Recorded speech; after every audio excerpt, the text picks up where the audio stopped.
Fear and faith have one thing in common, and it's the future. Fear thinks the future's bad. Faith thinks the future's good.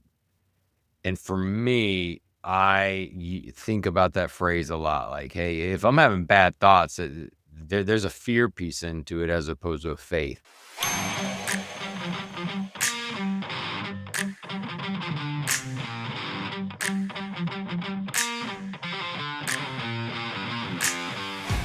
What if winning at work didn't have to come at the cost of your home life? In this episode of Seek, Go, Create, the Leadership Journey, we're joined by Cory Carlson, a former executive turned coach, speaker, and founder of Rise, a faith-driven community helping leaders integrate purpose, family, and business. As the author of Win at Home First and Rise and Go, Cory equips leaders to lead well at work and thrive at home. We'll explore what it means to build your life on the rock, lead authentically, and pursue impact that lasts for generations. Whether you're a CEO, entrepreneur, or simply someone seeking more alignment in your life, this conversation will challenge and encourage you. Cory, welcome to Seek, Go, Create. Tim, thank you very much for having me. And I enjoyed our conversation before you even hit record. So I have no idea where we're going. It's going to be fun. It is going to be fun. It was kind of one of these deals that we go, man, we got to get the recorder going because this is some good stuff here. Yeah. So, let's start with this isn't an icebreaker question. This is like a deep into the pool question. Which would you rather answer? What do you do? Or who are you? Go ahead and pick it and start answering. What do I do or who am I? Man, I don't know. Maybe some days I'd answer it differently or I'd pick the different one to answer. The one I'm going to go with is who am I? And it's top of mind because of a call I had this morning. I was talking to a prospect. Does he want to engage in coaching or not? And, it's usually a fact-finding question. Hey, what do they do? Tell me about your business. Tell me about your family, just, the journey. And one question I kind of always ask is, why now? Why are you reaching out now to me to possibly hire me as a coach? And that usually unfolds just a great depth of conversation. And so when I said, why now, his response was, well, about a year ago, I took 6 weeks off because I was burned out. He goes on to explain the story that as he was leaving a kid's activity, he felt he was having a heart attack. Went to the hospital and through it all, ended up taking 4 weeks off plus 2 weeks of his vacation. So a total of 6 weeks off. And obviously, oh, wow, man. And as we talk about it, talk about the burnout, why the burnout, we got to this point where his identity was in what he did. His identity was being a successful business owner. And even though it was a prospect call and I may lose the prospect, who knows? But I was like, this is an opportunity. I need to talk to him and help him. And so what we talked about is our identity can't be tied to temporary things because they will go away. His identity was tied to his job, his success, his revenue, and that goes away. And many listeners probably are familiar with this idea, but just due to the demands of work, he drifted and he was tying his identity to work. Same thing if you tie your identity to your kids. What happens if your kids flunk out of high school or an unplanned pregnancy? Does that mean you're a bad dad? A bad mom? When we take our identity to temporary things, they go away. So to answer the question, who am I? I'm a beloved son of God. And from that, I then can be a husband. I can then with confidence be a parent. I can then be a coach, a speaker, a writer, a friend, a community leader, whatever it could be. And years ago, I learned this phrase that I still lean into a lot because, approval can be a challenge of mine. I want to be liked by others. But when I recognize my true identity as being a beloved son of God, then I know I can then operate from a place of approval as opposed to for approval. When I'm always searching for other people's approval, it's a endless chase. And therefore, that is who I am. I am a beloved son of God. That's good. One of the things as part of the way I'm made up is the need for significance, which is related to that need for approval. I think if they're not the same, they're definitely related. Yeah. And it's not a bad thing to want to be significant. I don't think it's a bad thing to want approval. I think it's bad when it starts to drive you and you become addicted to it and you start striving for it in all that you do. So many things around that beloved Son of God that I think I want us to discuss before we go further because it's foundational. And then I also want to come back to that identity because of the community you have, the books you've written. I'm guessing that that identity issue comes up time and time and time again.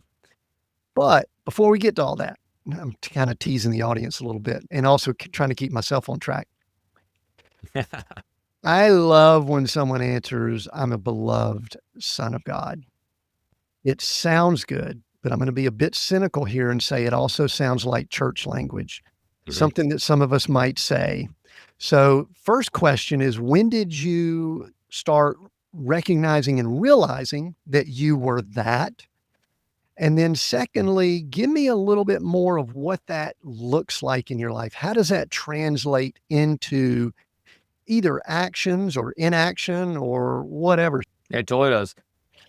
I'd fall in that camp too of being cynical, beloved, son of God. Yeah, church language. That's real great. And I was that way for years. I am 48 and I'd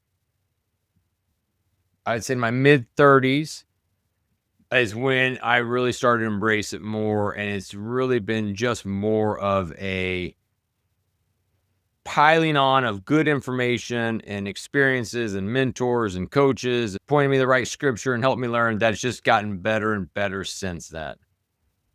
And for me, dates, kind of dates back to in my mid 30s of striving, of kind of grinding and doing all these things and realizing myself similar to that prospect story I said of burnout. Luckily, I never had to take a bunch of time off, but through a variety of things in all areas of my life, from low valleys in the marriage to financial woes of almost having to file bankruptcy when a bunch of real estate deals went bad, to just work and that endless pursuit of more and more and more. Through all of those, I realized that they aren't working, they aren't bringing joy, they aren't bringing happiness. And the thing about Christian-y things, they're all trying to fill a hole in your heart that only God could fill, which I know sounds kind of cheesy, but I felt it and I experienced it, that all those other things were endless pursuits. And then if I spent time recognizing that God is, I'm not, I haven't even mastered the praying to God as my father. Like some people are really good about that. Sometimes I'm father, sometimes I'm God. It kind of depends on the day where I'm at. I mean, it's still a journey, but as a whole, understanding that how much that, he loves me and he created me and I'm uniquely and wonderfully made as all the listeners are, that I'm a beloved son. And so I need to step into it. And, I step into it through prayer, through quiet time, through different verses to, trying to make sure I'm pounding the nail every day to put God first and paying attention to that as opposed to, drifting into, emails and how many followers I have and how many books have I sold and what's the revenue. All temptations I have, trust me. And there's a framework I use that I was taught years ago. This was part of the process of me getting better, is learning what was called the 5 capitals. The 5 capitals is, first is spiritual, love God. Second's relational, love others. And what does that look like? Third is physical. It's about managing your time and energy. Fourth is intellectual, about insight and ideas. And the fifth one is financial, and it's about stewardship, generosity. But those are the 5 capitals. I didn't create them. My coach did years ago, but I learned them in probably about 2012, 2013, when I hired my first coach. And that is a framework I keep going back to recalibrate, to make sure I'm not putting financial capital as my priority, and to making sure that I'm going to spiritual. So long-winded answer there, but just to say it's been a journey. I have some tools that help me because I, like anyone else, if I wake up, it's like, oh, let's get right to email. But I'm like, no, I need to make sure I am recalibrating against this framework that I know to be true. So as you listed out the 5 Ps, is that what you said? 5 capitals. 5 capitals. The last one was financial, but I think what often happens is many of us that we'll call them high performers. Sometimes I'm a little uncomfortable doing that because I think there's some people that perform in the task that God's assigned them to, and they do it well and it's quiet and they go about it. We've got an odd view, I think, of high performers in our world today. We won't go down that path. But my guess is that you, Cory, are one that, and I know a little bit of your background because I've done some research. You were always one that probably performed well when you were out there doing your thing and pursuing, let's call it financial success. Would that be accurate? Absolutely, man. I am stereotypical, the Enneagram fans. I'm an Enneagram 3. I want to be the achiever. I'm a sales guy, or I still am selling stuff, right? You give me a goal or metric, I'm going to go hustle and try to get it. And I think the follow up to that, I don't think that's a bad superpower to have, but that can real easily become kryptonite. I think it's a superpower in, we'll call it the world system. But I think the kingdom of God, when we start trying to function in that world, I think we realize maybe there's some different rules there. Where's that transition for you? When you mentioned some time periods and all and some things that went on, but when did you realize that maybe I'll refer to Matthew 6:33, seek ye first the kingdom of God and his righteousness, and then all these things will be added unto you. I recognize for me that up until about '08, I was pursuing the things more than the kingdom and his righteousness. Was there a point that you went, ooh, I got this verse flipped a little bit? Oh man, yeah. And that is a life verse for me too. I love Matthew 6:33 and seek first the kingdom, and that's putting the 5 capitals in the right order, right? It's spiritual, then it works its way down. So yes, that verse, the framework, those were all pieces that helped me kind of figure out, hey, there's more to life than just the sales award. There's more to life than getting this particular revenue number or getting this job title. It went a step further when I went all into coaching March 1st, 2020. So I left corporate. My corporate career was a civil engineer degree, got involved in selling construction technical products like bridges and storm sewer. Did that in Kansas City, then Denver, and then eventually get to Cincinnati, where I led a division there. And that's when I hired a coach, which changed my life in the standpoint of I got better as a leader at home and work. But then I wanted to do it, and I do it now for a living. So I left corporate America to then become full-time coach. And I did it on March 1st, 2020, which, yeah, I mean, the worst time to launch something. And for all the listeners, I know we all experience pain, and some of you maybe experience deaths. I get it. And sorry for that. For me and my family, I'm the sole provider. March 1st, 2020, we went all in. Let's go. Come on. This is going to be amazing. March 13th, Friday, March 13th, which I'm not a superstitious guy, but it is weird that Friday the 13th is when it all went down. But that's when we all got emails, stay at home, mask mandates. On that day, I got emails canceling speaking and workshops. 35% of my revenue on that day vanished. And it was like, well, what's next? Like, what about the other 65%? Are they going to terminate? Are they going to end it? God took me on a journey because I was frustrated. I was angry. I've got journal entries kind of saying that of like, hey, I did my part. I took the courageous move and got out of the boat and left corporate to do this entrepreneurial. Like, where are you? What happened? And so God takes me on this journey over the summer, and I put together a lot of my findings and what God was sharing with me. I put them in blogs to help really just kind of other people. And even a client would call and say, I'm kind of struggling with this. I don't know, resilience or perseverance. I was like, hey, I wrote this blog this morning. Why don't you read it? Well, when it was valuable to them and I got enough positive feedback, I'm like, well, I guess here's a book. I'll write a book.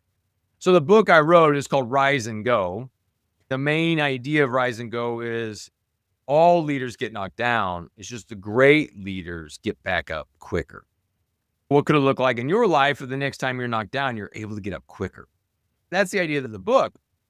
There was a piece in that journey to answer your question, Tim. How do I balance ambition versus godly ambition, selfish ambition? How do I find what this looks like?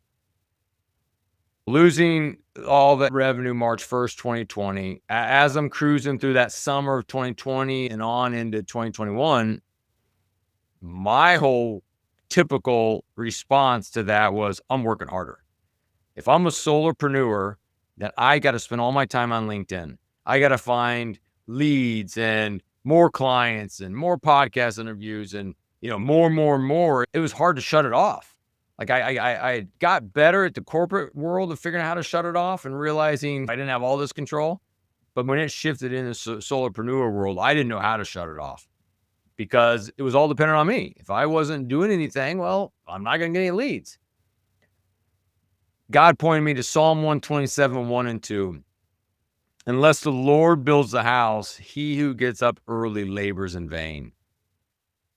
And when I read that, and then the next verse is, talking about the watchtower. Unless he watches over, he labors in vain. On the watchtower component, as I'm reading both those verses, I start to think, I hear this kind of audible voice of, God's got the night shift. If I work hard from 8 to 5, I have to have trust. I have to have faith that God's going to take the rest of it. That while I'm at family dinner, while I'm playing with my kids, and even inside 8 to 5, if I'm traveling, I have to have faith that while I am doing other activities, that God's softening a prospect's heart to say yes. That God's got some potential clients talking about having me come in for a workshop.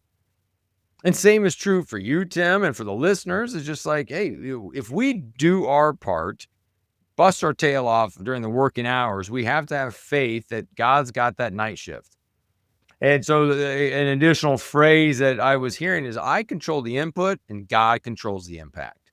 That if I am doing my hard work, God's going to show up and provide that impact. And so that's a boundary I have. Because of that phrase, I've put things in place to do a digital Sabbath on Sundays, to charge my phone in the other room at night as opposed to, looking at it kind of when I go to bed and first thing when I wake up. I've deleted social media off my phone, or there's just different things I've done to help me stay focused. Sure. One of the things I think that COVID did for many of us, '08 did this for me, so COVID was a little bit different, was that I realized that I just wasn't in as much control as I thought that I was. And talking about that there is control something that you enjoy having over your environment? And has that been part of your struggle also? Yes and no. And I say no because there's other folks that I know have a lot more control challenges. I've kind of been more the thought process of kind of freedom of the framework when it comes to parenting, when it comes to other elements. I don't like details. I mean, I'm not a detailed guy. So there's a lot of times I've never had control because haven't never necessarily studied it all. But yeah, I mean, I do want an element of some control. And with sales my whole life, it's eat and kill. You go hunt and it's yours to have. If I know how many sales calls I need to make, I know how many proposals I then need to send out, and then how many prospects I'll get, right? It's the funnel. And so over my whole career, I've been able to figure out this funnel for my business. What I was overextending on as I stepped into coaching and speaking full time was, I'm going to make the top of this funnel as wide as absolutely possible by never turning it off. But that's when I realized, hey, I'll work hard from 8 to 5, make that funnel smaller, and trust that, all my hit rate will go up. So I can have the prospect. So I think that would be the way of control. Is there's many pieces I couldn't control except what I did. I think I've been okay with people, what I can't control, but it's more me and just working harder, driving. I had this weird season where I was really digging and spending a lot of time with the Lord. And I think maybe this was a lesson for me, but it appeared to be the less that I did, and I'm not against hard work. This is not what I'm saying here. The less that I did, the more financial resources I had coming into me. It was this really, really odd season. And I don't know that I totally got the lesson, but it was something that was trying to get me out of that entirely. If it is to be, it's up to me type mindset, I'm guessing you see a lot of that in your community. Would that be correct? Yeah, absolutely. I mean, You know, even like generosity. I mean, there's this kingdom math. I mean, it seems like I have a very good friend who's a wealth manager, and he has made a comment that the more generous people are, it's almost like they have more money in savings than everything else. And it's probably both practical and spiritual. The practical side is if you're generous with your money, you're probably budgeting pretty well of what you're giving away. This is what we're spending. So there probably is a practical component of that, but there's also the spiritual component of it. Of it's you're stewarding God's resources. And another resource God gives us is time. And how are we stewarding his time? And I think a big piece for me and for many listeners, maybe, or at least leaders out there as a whole, is sometimes we forget or we think about that our only job is here on earth is go crush it in the work world. Let's be the best revenue generating person in our, out there, and let's go get the titles. Let's go get the money. Let's go get the raises. That's our function. But no, it's also to be a father or a mother, a father, a husband, a wife, a community leader, like all those elements. And so we wear many hats, not just the financial piece. And I think that is a part that has helped me a lot to understand that I want to make sure I'm dating my wife. I need to make sure I'm having one-on time with my kids, meeting up with my buddies, getting to the gym. Like there's a lot I need to do other than just make sure I'm working all the time. Yeah. And so there's one thing that's really intriguing for me before we dive in a little bit more to kind of what all you have going on right now. When I'm an engineer by training too. I'm an industrial and systems engineer, but yet here I am on a podcast and do coaching and stuff like that. And then I heard you say that really sales is kind of your thing, but yet I see the civil engineer on on your That's right. resume. And so I guess I want to back up a little bit and maybe ask a little bit about what were you thinking you were going to do in life as you were younger? What did the plans you have? What did you think you were wired for? Maybe even a little bit of how you grew up, because I'm always intrigued. I think all of that begins to layer into where we are today. So my first thing is, how did one go from civil engineer to sales? It could be technical sales and things, which is fine. I get it. But you Yeah. don't really have it. Listen, if you and I were bumping each other on the street, I wouldn't be going, "Oh, look, Cory, he's an engineer. I can tell." No, the way you look and everything like that. I don't know that people would say the same about me either. So what's up with that? And tell me a little bit more about to kind of frame how you were raised.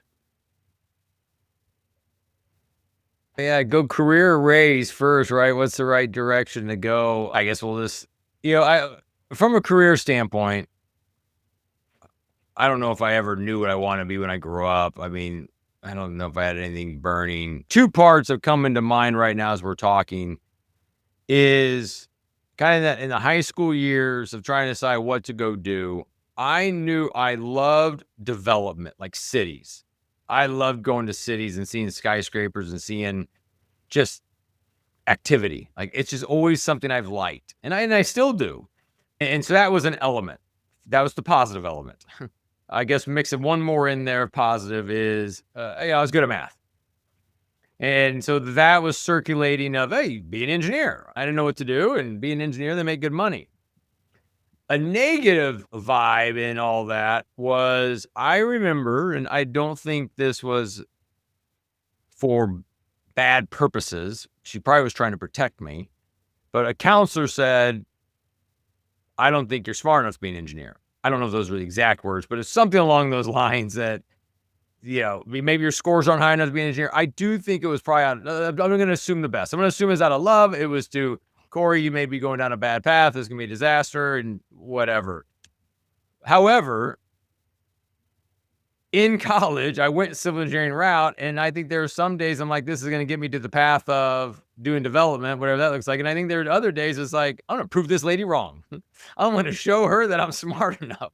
So I don't know how much getting through college was just about proving this lady wrong. I don't know if it was about pursuing this idea of what I would do. I don't know. What I do know is thank goodness for, I was able to graduate. I then take a job at a great engineering firm, awesome firm, Burns McDonnell, great firm, and still in contact with them today. But I'll just tell you, I didn't love my job. I mean, obviously that's why I left, but I just didn't love it. And I've got buddies who stuck around, they're still there and they love it. But for me, I was impatient. I think that if I would have had some patience, it probably would have been great. It would have stuck there. But I just was impatient. I was getting bored designing the thickness of airport pavement and the elevations of all the different joints on the concrete slabs of the runway and the taxiways. I was like, I don't know if I want to do this for the rest of my life. And, so I was definitely wandering. I think not only professionally, but I was even kind of wandering personally. And so that all factored into it. Like, I need to do something and I need to be up and to the right and comparison and seeing other buddies get promoted and probably money they're making and cars they're driving. It all kind of came to, I need a new job. So I did find a great next job where I did sales of civil engineering products, storm sewer, bridges, as I mentioned. And then that began the process of sales. And so that's how I got into engineering, which then went to sales and then leadership roles and now the coaching. And so that's the career progression. What's crazy, Tim, and this may come into your life as well, man, it's God, nothing's ever accidental. He uses it all for good, as the promise in Romans. And, I mean, it's all for his glory. And so for me, I mean, I got clients in non-construction spaces for sure. I have clients that I can relate to because they're in the construction space and I know what that's like and I can feel it. So it didn't necessarily go to waste. It's been fun to kind of see it come full circle. So that part's pretty cool. Yeah. One of the funny Yeah. things you brought up that you were good at math. My journey was very similar. Yeah. Both my parents were educators. I thought that's what I wanted to be, teacher, coach, until I found out how much money they made. I didn't know we were poor. I wanted to make more money. So I said, oh, engineer, I'm down the road here from Georgia Tech. Let me go there. And so, and I was good in math, but here's what I found out. I wasn't as good as most of those others. That's what I found out. And it was just like, oh boy, they are getting together. And I think they're studying some of this calculus, differential equations, stuff like that. I think they're doing some stuff without me around because they seem to know more than I do. Yeah. So that was an And I interesting part of think my my journey. counselor knew that. And that's what I think it was, yeah, like I said, out of love that she was trying to protect me. But in my immaturity, I didn't take it as protection. I took it as an insult. Yeah. So anything we need to know about growing up? We're about to dive into current stuff and all of it. Anything else about, did you grow up in a family of faith or, Yeah. was there money driven or was money just a thing or what was some of those things that you Mhm. had growing up? Yeah.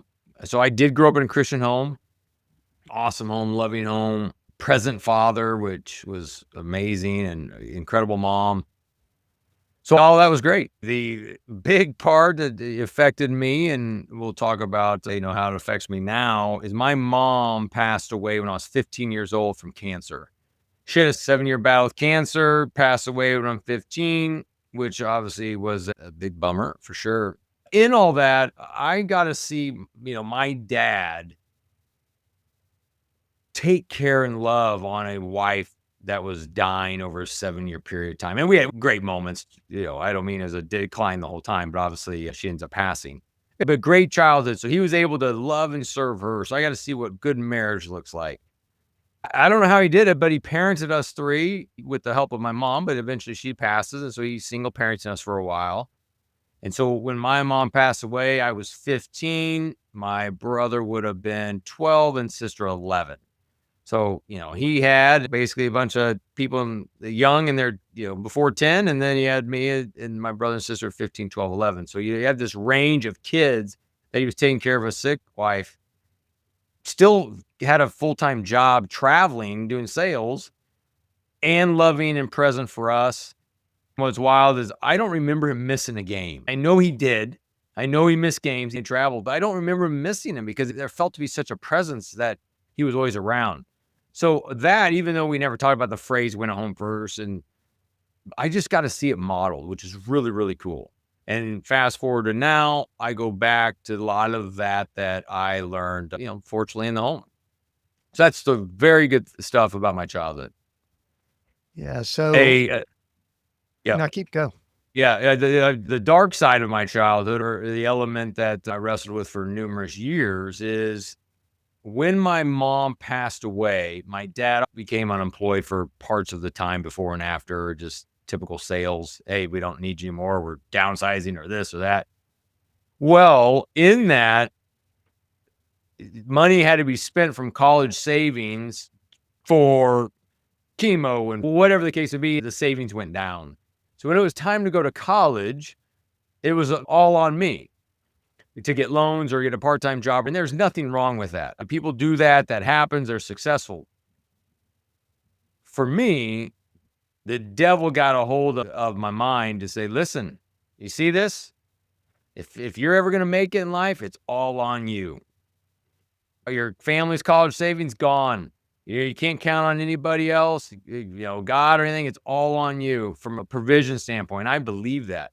And I think that was another factor. Like, I got to get this engineering degree. I need to get the money. And I think that's probably when I got into my 20s. I'm like, this engineering job is too slow. I need to somewhere else to make more money.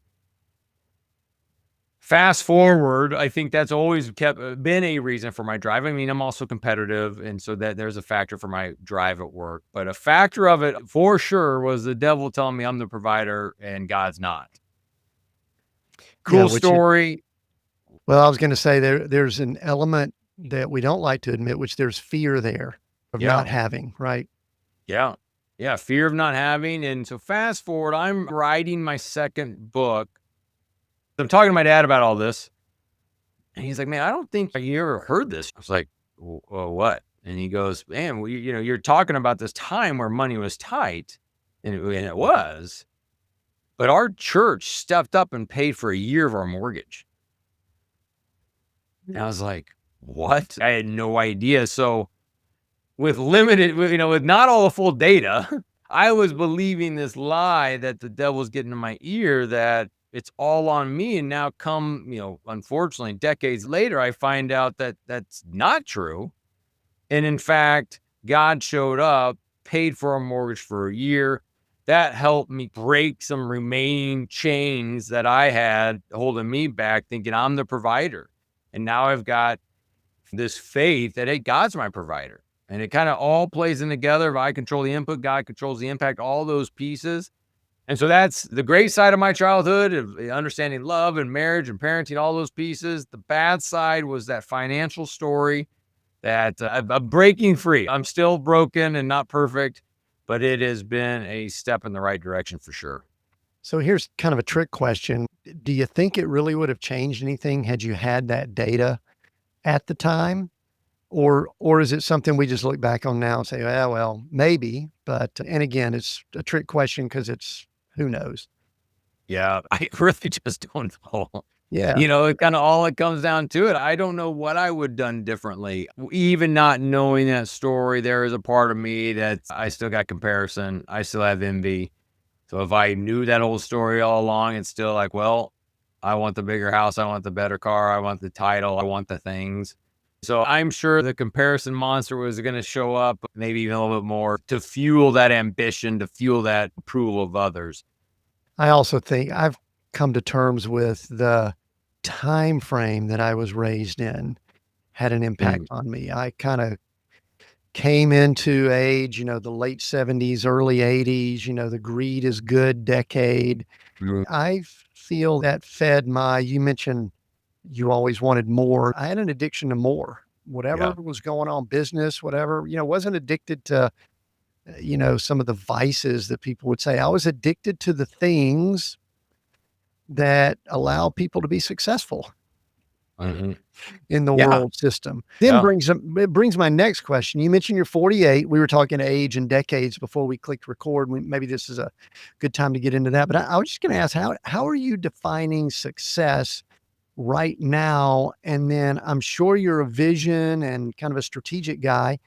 How are you beginning to look at your next decade, which you're about to hit halfway or whatever, your 50s? Talk about success, how you're defining it now, and then what are you doing looking forward for the next few years? Yeah, that was a great question. Yeah, I'm looking at success in a lot of different categories. Like, I think the old me may have quickly defaulted to kind of a revenue number or a thought on success from a work standpoint. But as we even mentioned the 5 categories earlier, I mean, success for me is going to be able to be the best version of my whole self I can be. So, things I'm paying attention to as far as what would make me success is I'm working to grow closer in my, walk with God. When I started this year, it was, I want to get better at prayer. So I ended up getting this amazing 5-year prayer journal. It's big and thick, and I'm holding up the camera for those listening to the podcast. And you open it up, and it's blank. It basically gives you the date, August. I open it up to August, and then you got 5 different blanks for the years. So I'm writing in that every morning. I love it. A company called Hosanna Revival. I don't get paid for saying this, but Hosanna Revival made it. I'm using this. I'm doing a devotion every morning with my 12-year-old son. Daily Wisdom for Men, right there. It's that one. So I'm just trying to make sure I'm growing spiritually. So that is, and there's other elements of it. How can I grow closer to God, closer to my walk? Success, relationally. I want to make sure I'm dating my wife, 2 times a month. I'm doing one-on-ones with my kids and making sure I'm doing time with friends, like paying attention to where am I at relationally and what does the intention I look around that piece. Moving over to work, I track revenue and I want to be successful there, but I'm also just tracking impact. I'm trying to pay attention to how many people am I able to impact. I track it through, is it podcasts, is it speaking audiences, is it books sold, number of clients, podcast downloads. But anyways, just trying to figure out, hey, how can I help share this message with more people? And I know it's not all on my doing. What's crazy, Tim, is we can go grind as hard as we want, but one person can open up a door that introduces you to 20 people that it would have taken hours and hours and hours on LinkedIn to try to find those 20 people. And I may never even found them. And so there is this piece of it where it's like, I'm just going to keep working hard and, I'm confident that God is going to control the impact. You made the comment earlier about fear. Fear and faith have one thing in common, and it's the future. Fear thinks the future's bad. Faith thinks the future's good. And for me, I think about that phrase a lot. Like, hey, if I'm having bad thoughts, there's a fear piece into it as opposed to a faith. And so I think about that a lot. So you excited then about crossing over into your 50s? I am. Before we hit record, I just shared, we were talking about you and your age, and I mentioned this book, Decade by Decade. It's got some similarities to the book Halftime by Bob Buford that many people have read or are familiar with. This book, Decade by Decade, it's different, and it's definitely worth reading. It's thinner, it's easier. It talks about generational. It uses S's at every generation. There's an S word. I think security is the 0 to 10, and it's all about yourself in your teenage years and kind of survival in your 20s. Anyways, it's got all these S's. But the most fascinating piece is the number one decade that this guy has put together that he believes that people have based off on all of his clients and the research he did, that the number one decade people have is their 60s. And it's because they probably are confident in themselves. They understand their identity. Relationally, they got great relationships. Financially, they're in a good position because they're not paying for all kid youth sports or whatever it is. And they're in their high earning years. So their 60s are there. So when you ask the question, how I feel going in my 50s, I'm optimistic because my 60s, if they're supposed to be my best decade, that means I got a 10-year runway to that. And so it's only going to be better. So I'm very optimistic and bullish about what can be from a family standpoint, kids graduating college and high school and what that part looks like, or what our family grows and can be. And then from a work standpoint, I've got some books I'd like to write, or additional books, get out there and just continue my mission to help, connect people to greater performance at work and home and into their purpose. Yeah, that's good. When you brought it up, I'm sitting here going, man, I am fired up here in my 60s. There's a lot of cool stuff going on. One of the big things for me, and this, I don't know, this might sound harsh, but you kind of get to the point where there's a lot more of don't care what other people think, don't care what, that sounds negative, but some of our personalities need that, need a little bit more of a don't care. So I want to back up one quick thing. I don't know if you could hold up the daily devotions for men again. Yeah. We interviewed Dan and Jimmy a while back, and I just want people on the video and all to note, because we'll probably include that down in the links. That is one of the most beautiful, well done devotionals that I have ever seen. Just the leather, I mean, just the way it's done, isn't it? Yep. And Oh, it's it is amazing. really cool. It's cool you're doing that with your son. So I wanted to give that I'll out, put even one though more. they've been on the podcast. Yeah. They've been here. Yeah. Now I'll put a plug for us. I just told Jimmy this the other day. He came inside. Well, both Dan did as well. They spoke inside the Rise community. So I Nice. lead a community of men who want to grow in home, work, and faith. We have calls every Monday from 12 to 1 Eastern. And then once a month, we're bringing in speakers. I had the opportunity to have both Dan and Jimmy in there. I have to get you in there as well. And I told Jimmy, I think I told Dan this as well, but what I love about this devotion for anyone listening to it and thinking about, hey, maybe I would do it with my child as well, or son. It's simple enough, like they're short one pagers, but it's simple enough that my 12-year-old stays engaged, but they're deep and profound enough that I stay engaged. And it's just been awesome. It's been really, really cool. And yeah, we've been doing it, I guess 4 months now or 5 months, whatever we're at. My struggle, and I could work through this. My struggle is I keep getting them and giving them away. And, so I'm sure they hate that too. I'm sure they hate that that's what I'm doing with it.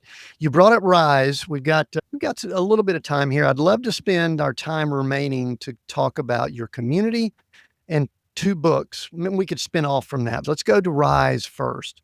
Tell me about the formation of the community, and let's see what we could glean and what we could learn from bringing together men in a group like this, because many times people are isolated. They think that their situation is the only situation, and they do not understand all the other things that people are going through, and that people are probably going through exactly what they're going through. Maybe not, maybe the names are different, but tell me how the community developed, and then we'll talk a little bit about what you're learning from it. Not what you're teaching, but what you're learning from it. Oh, yeah. Yeah, 2 elements that how it developed is, one, in my one-on-one coaching calls. So I do a lot of one-on-one coaching calls. There would just be these moments where I like, oh man, I wish you knew so-and-so. And sometimes I'd even make that introduction, like a text introduction. Like, these two know each other. Maybe they're in the same state, or maybe they're in the same industry, or kids with the same age, or whatever it was. I'm like, or they're battling the same issue. But I just was like, oh, you two need to know each other. And so that was a piece of it. For sure, that was kind of marinating that how do I do this?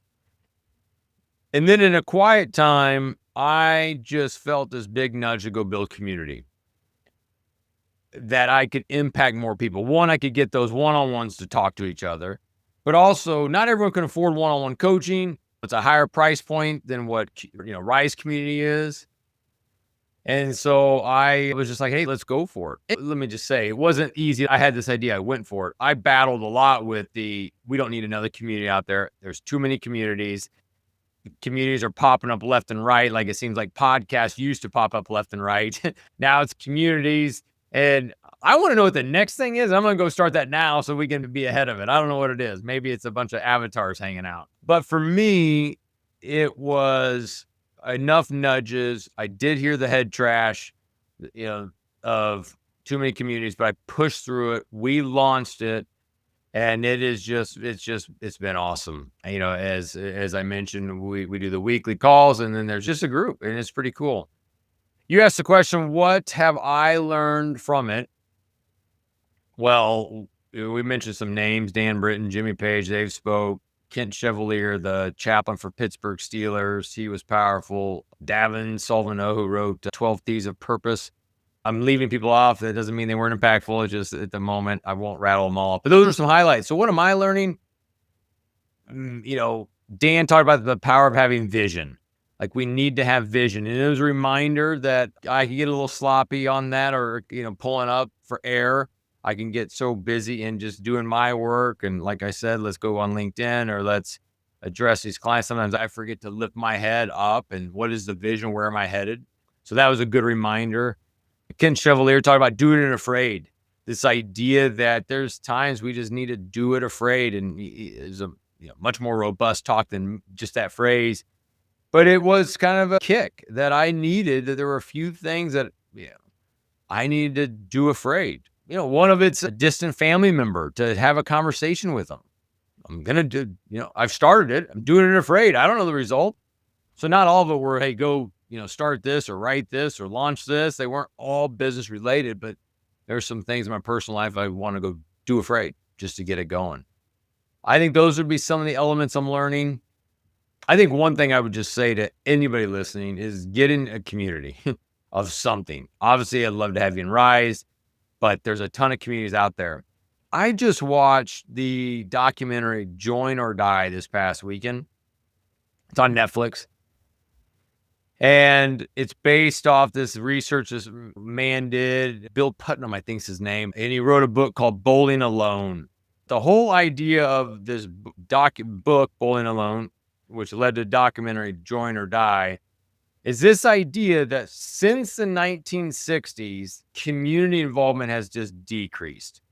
This is all before phones and screen time. So we've only made it worse here in the recent decade, 2 decades. But since the 60s, there's data that has less involvement of PTA year after year. Kiwanis Club, Rotary Club, whatever association, down, down, down, down. And that's factoring into loneliness. That's factoring into depression. Now you throw in phones and it just leads us more into isolation. In this documentary, there's this quote, and he says, "We spend more time watching Friends than being with our friends." And I was like, oh man, that's pretty good. And so I think if you're a listener, look around in your community. Do you have community? Are you spending time with community? There was a book written years ago called Third Place. We have home and work. Those are 2 places, but everyone needs a third place. For some people, that's a bad thing. Their third place is the bar. Do you have a place that you go? You're in community. I just share that for, if there's a listener who's like, you know what? I need community right now. Man, go get it. We were made for community. Iron sharpens iron. We kind of know the taglines and the realness of it, but I'll just tell you, I needed Rise as much as the members, because I've just enjoyed, we have an app and somebody will post something and I'll read them like, dude, this is manna. This is manna for today that I needed, because it's different postings than you get on LinkedIn. I mean, I love LinkedIn, but these are just deeper. People are talking about stuff they're not going to publish on LinkedIn. Well, and there's the connection there. It's interesting when you said the research had shown less community since the 60s, and you commented that that was well before phones, but it wasn't before screens. That's really when we saw the rise of television. I think our phones are just TV on steroids, truthfully. Yep. You know what I mean? They're just more screen for us. The more that I would do it, I mean, I'm one of these. I could have sat in front of sports 24/7. And then you know what they did? They started making it available 24/7. Probably Yep. of the age where you remember when there was, well, I am, you're probably not quite this old, where there were just a couple of football games on Saturday and a couple on Sunday, and that was it. Now That's you it. could literally Anytime. you could Yeah. watch anything, anytime now. And I think that is really, I think it's devastating to a group. Anything else that you observe with a community where a group of men are attempting to do better, that are coming together? Anything else you observe that you can share before we talk about a couple of books you've got and start wrapping up here? Oh, yeah. One, accountability. And I don't even mean accountability of, hey, Bill, you said you're going to do this, or, whatever. Not that accountability. The accountability of, I got the call coming up on Monday, and I either wrote down on a piece of paper, I didn't tell anybody, but I wrote down on a piece of paper, I need to go on a date with my wife. Or I said verbally I was going to go on a date with my wife. But there's this accountability that a community brings, just even by the calendar appointment being on your calendar, that people are like, ooh, I need to do this. What if they ask?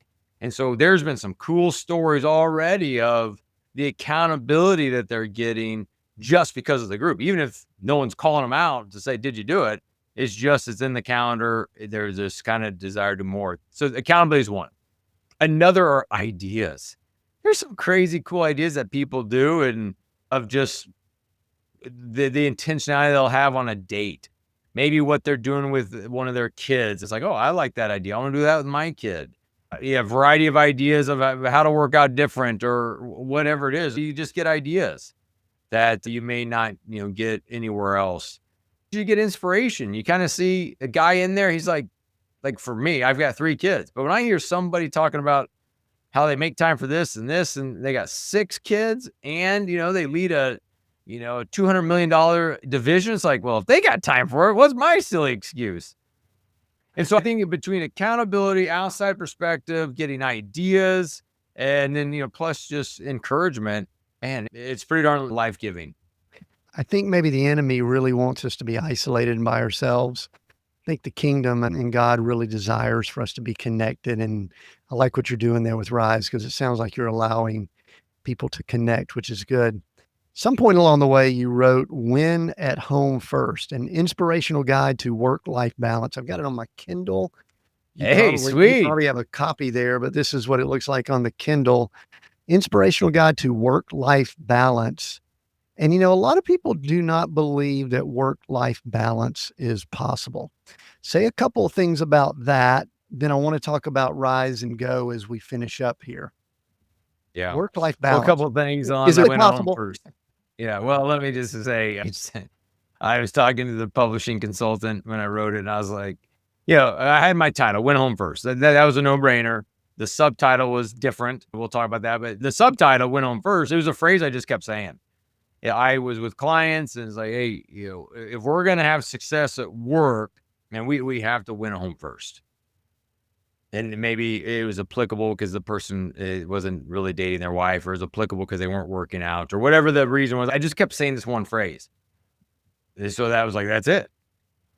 And then what got a nail in the coffin for why I was like, I am 100% using this is I posted cover, like, hey, here are my covers. Which one do you like to use? Or should I use? Please vote. I did something like that.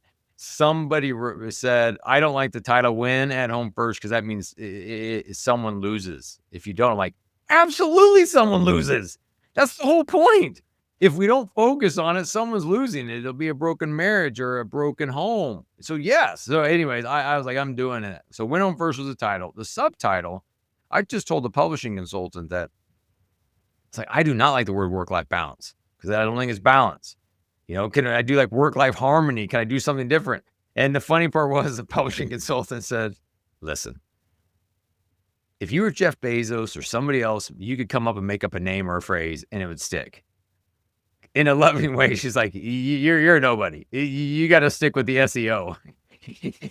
You got to stick with balance. So I stuck with balance and I'm fine with it. What I would have to say about work-life balance is, no, there is no balance. I mean, obviously just from a work standpoint, we are at work, just an hour standpoint, we're at work more than we are at home, when you take away sleeping.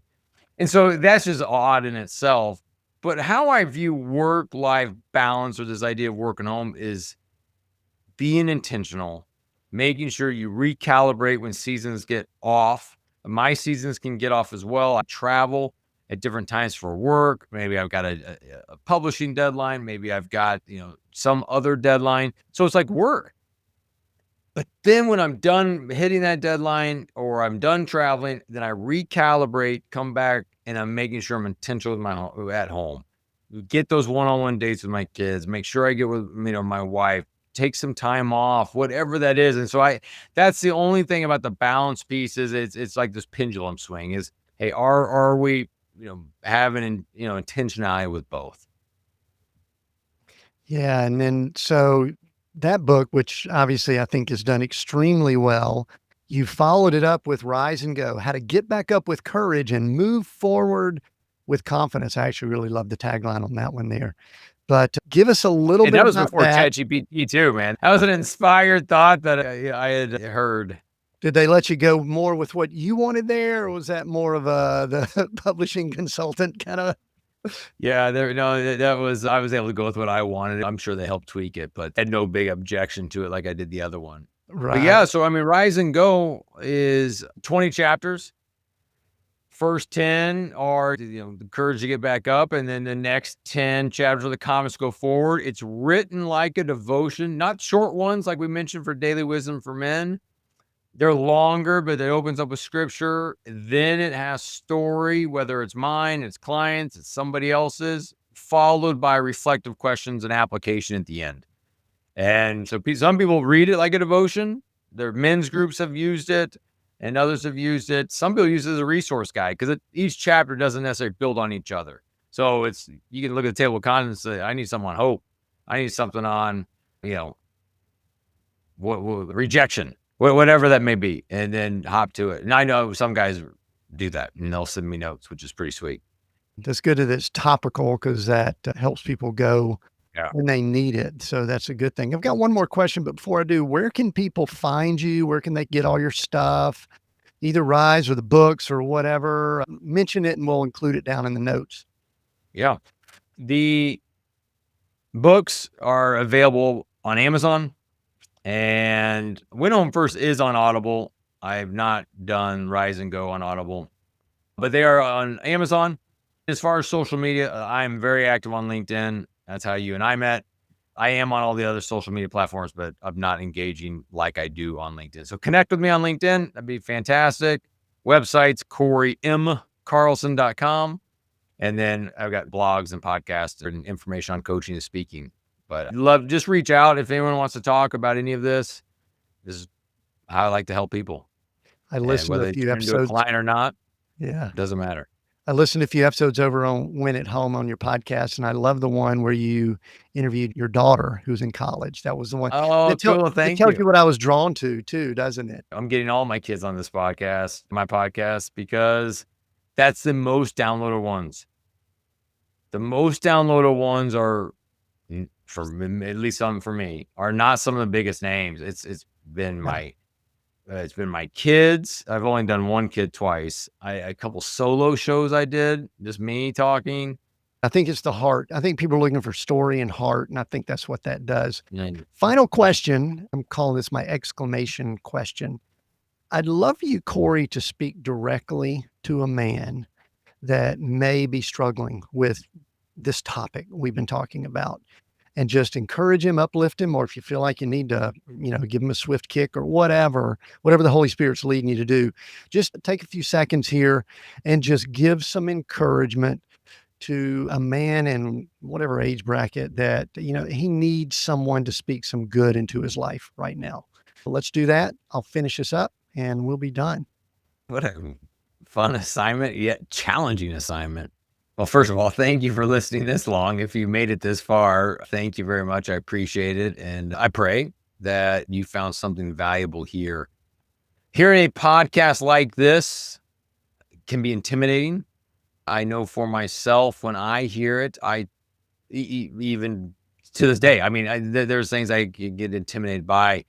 My encouragement for you is to grab one thing I said, or Tim said, or the Holy Spirit said during this conversation to prompt you to go do something, to say sorry, to say, I forgive you, to ask for forgiveness, to maybe make a bold move at work, or go on a date, or to spend time with a kid.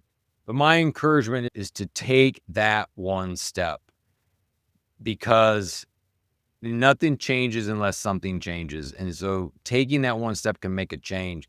The other thing I know to be true in my own life and working with a lot of different clients is we start to make a move and the devil will say, you're going to go on a date. You've been a dirtbag husband. What are you talking about? Or you're going to do this with your kid now. You've been absent for the last few weeks, few months, or whatever the thing is. But whenever we step into something new to be courageous, the devil gets in our ear. My encouragement to you is there may be something of your past that may have an element of truth to it. Maybe you've not been the best husband. I haven't either. Maybe you've not been the best parent. I haven't either. But there's this element that the devil wants to keep you right there and keep dragging you down, because he wins. If you stay in the same place and he can keep playing the same old soundtracks, same head trash, you'll stay there. But what I love to encourage and remind myself of is to release that. You are not defined by how you were as a parent, as a husband, as a leader, as a friend. You're not defined by that. And starting today, you can live differently. You can take a step in a new direction that leads you into being that better father, that better husband, that better leader. And so that's my encouragement to you. Hopefully that encourages at least one person to step into who God has uniquely and wonderfully made them to be. I think that is perfect. Thank you for sharing that. Cory Carlson, a beloved son of God, has joined us here, and he just shared there at the end that I think is powerful. Somebody needed to hear that, and probably a lot more. I appreciate everybody joining in. Make sure you get the resources that Cory mentioned. Check out his books and the Rise community, and go check out Win at Home. If you're on a podcast player right now, you could jump over and check all that out. So make sure you do all that. We have new episodes here every Monday, just like this, with cool guests that are speaking things that I believe that we all need to hear. I need to hear it. That's why I have the conversations. So I believe that you need to hear it too. So I appreciate that. Keep listening, liking, and all that kind of stuff. And we will see everyone next week on Seek, Go Create.